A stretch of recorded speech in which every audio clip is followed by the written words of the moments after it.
Thank you, Mr. Speaker. I rise today as the first person born in Guatemala to serve in the United States House of Representatives. I know the Guatemalan people have lived through many difficult times, and I know this because I was born there during the Civil War. And my parents made the heartbreaking decision to send me to live with my uncle in the United States when I was a little girl. But through it all, the people of Guatemala have not given up. They have continued to work to make a better life for their children and for their children's children. They have worked for justice, for democracy, and they have won important victories. In 1996, the efforts of the Guatemalan people ended the Civil War. And in 2007, their search for justice led to the creation of the International Commission Against Impunity in Guatemala, an innovative institution whose mission to help rid the country of corruption and organized crime.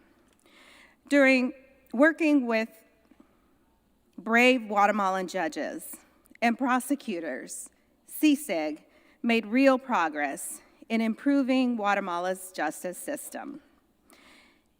But then, in 2015, Guatemalans of all ages and political stripes took to the streets to call for the resignation of massively corrupt President Otto Perez Molina, and they won. The long struggle of the Guatemalan people has led to the country that is safer and more just. The country's problems are far from resolved, but progress has been made. And today, Guatemala is at a crossroads. CICIG has unfortunately been forced out, and the country is in the middle of an election season, but many Guatemalans fear that the current government will be replaced by a new government that is just as corrupt as the current and the previous ones. And so many Guatemalans feel like they are alone, and some are losing hope. But to the Guatemalan people, I say this: you are not alone, and you cannot give up. Many of us here in the United States Congress understand your challenges. We understand what you are facing. And many of us refuse to believe the lies peddled by the corrupt political class and their lobbyists. And many of us will continue to stand with you. And we will keep on fighting for your cause because we know that it is our cause too.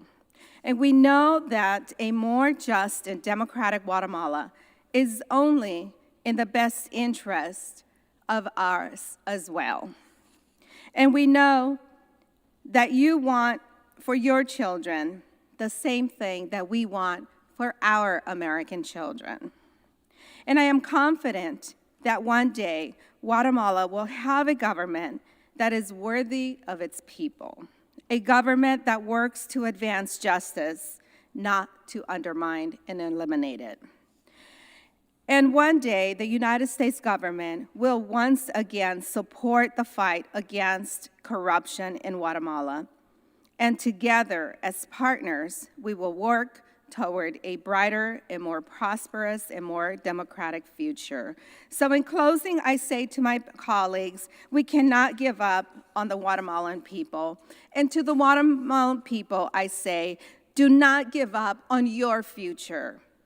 Even in the darkness, we must look for signs of hope. And in 1999, a brave anthropologist named Myrna Mack was killed by a military death squad for speaking out about the abuses against indigenous Guatemalans. But her sister, Helen, worked to bring justice in her case and helped lead the effort to create CICIG. And now Myrna Mack's daughter, Lucrecia, is going to be a member of the Guatemalan Congress. So we must remember, Pablo Neruda's words, they can cut all the flowers, but they can't stop the spring. And I yield back.